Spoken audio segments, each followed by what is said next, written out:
আমি আরেকটা রান্না করব লাউ লাউ দিয়ে মাছ।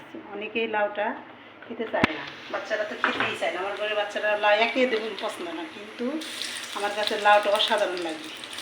লাউ শরীরের জন্য খুবই ভালো, পেটের জন্য বিশেষ করে খুবই ভালো।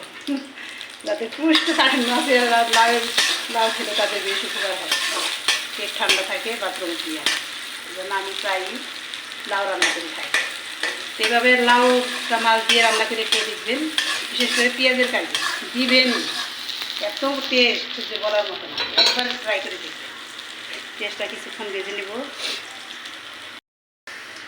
এখন কিছুক্ষণ লাউটা ভেজে নেওয়ার পরে আমি একটু পানি দিব।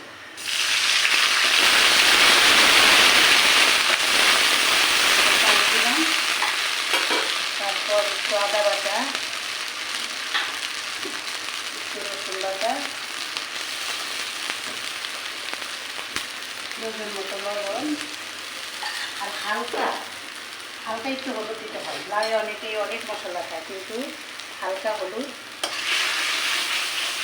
হালকা হলুদ দিবেন, বেশি না।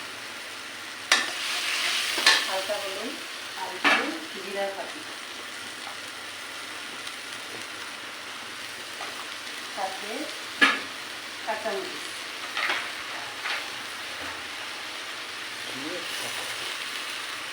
কাঁচামরিচ দিয়ে ভালো করে কষিয়ে নিতে হবে।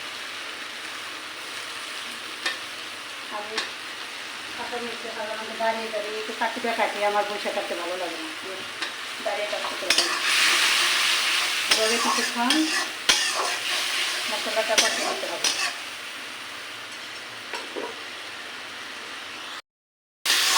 মশলাটা কিছুক্ষণ কষিয়ে নেওয়ার পরে এখন আমি দিব না, গ্রাম থেকে মাছ দিয়েছিল বিভিন্ন প্রকারের, আমি সেখান থেকে কিছু খুব মিনি মাছ ভেজে নিয়েছি, আর কিছু টাকি মাছ আমি কষানোর জন্য দিয়ে দিলাম। 2 প্রকারের মাছ দিয়ে রান্না করে খেয়ে দেখবেন, লাউ খেতে বেশ অসাধারণ করে।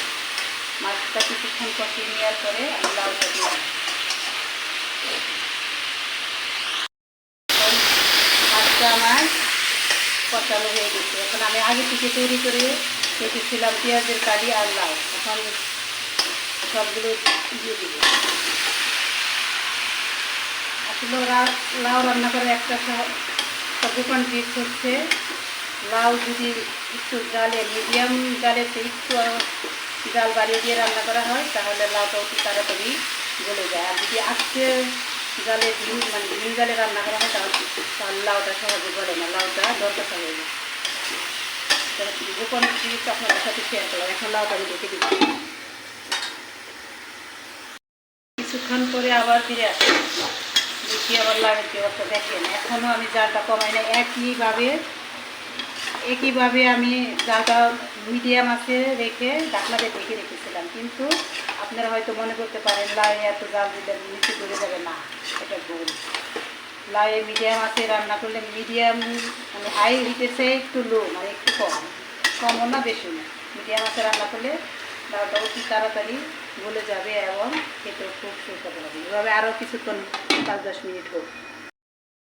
কিছুক্ষণ পর আবার খেয়ে আসলাম, কিন্তু মাঝে মাঝে একটু নাড়া দিতে হবে, যাতে নিচে লাউটা লেগে না যায়। দেখেন লাউটা প্রায় আমার হয়ে গেছে।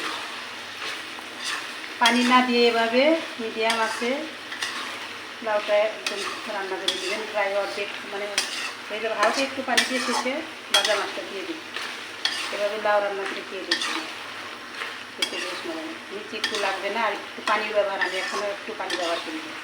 পানিটা দিব আরও কিছুক্ষণ পর, আসলাম। লাউটা দেখেন প্রায় 90% হয়ে গেছে। এখন আমি হালকা একটু পানি দেব, হালকা একটু পানি দেওয়ার পরে এখন আমি দিয়ে দিব লাউটা। এখন বলক আসার পর্যন্ত অপেক্ষা করবো, তারপরে দিয়ে দিব ভাজা মাছ।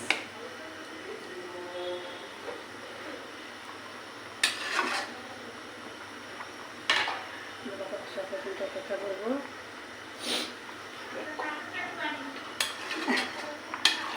এভাবে আপনারা লাউটা এভাবে রান্না করে খেয়ে দেখবেন। সবাই মনে করে, অনেকে মনে করে যে শুধু লাউ শীতের দিনে মজা, গরমের দিনে অনেকে লাউ খেতেই চায় না, কিন্তু আমি তো মাশাআল্লাহ সারা বছরই লাউ খাই। আমার এত ভালো লাগে এভাবে রান্না করে, মনে হয় না যে শীত আর গরমে কোনো পার্থক্য আছে লাগে। তারপরে আমি দিয়ে দেবো ভেজে রাখা সেই মাছগুলো। তারপরে দিয়ে দেবো আরেকটা জিনিস, যা দিলে লাউয়ের স্বাদটা আরও বাড়িয়ে দিবে। ওইটা দিব আর একটু পরে, কিছুক্ষণ জাল হওয়ার পরে দিব। কিছুক্ষণ পর ফিরে আসলাম। এখন দিয়ে দিব গ্রামের সেই বড়ই, মানে যাকে বলে কুল, গ্রাম দেশি বড়ই। আমি আবার সারা বছর গ্রামের এই বড়ই, আম, বিভিন্ন কিছু ভেবে সারা বছর সংরক্ষণ করে খাই, অদিনেও জানি খেতে পারি। সেই জন্য বড়ই দিলে লাউয়ের স্বাদটা আরও মজা লাগবে। আপনারা খেয়ে দেখবেন। গ্রামে তো আমরা সাধারণত এভাবে লাউ রান্না করে খেতে পারি। এভাবে দুইভাবে মাছ, যে কোনো দুইভাবের মাছ অথবা শুধু চিংড়ি মাছ দিয়ে লাউ রান্না করলে বেশ মজা হয়। আমার লাউটা প্রায় হয়ে গেছে, আর 2-1 মিনিট রেখে নামিয়ে দিই।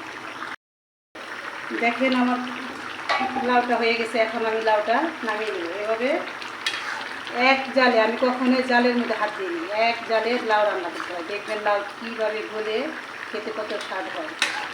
একদম মনেই হবে না যে লাউ খাচ্ছে, এত মজা লাগে। এখন আমি লাউটা নামিয়ে নেব। রান্না শেষ। দেখেন লাউটা দেখতে যেমন সুন্দর হয়েছে, খেতেও অসাধারণ। একবার ট্রাই করে দেখবেন। 2 রকমের মাছ দিয়ে, দেশি বড়ই দিয়ে লাউ রান্না করে খেয়ে দেখবেন কি অসাধারণ, মনে হয় মুখে লেগে আছে ভাত খেলে।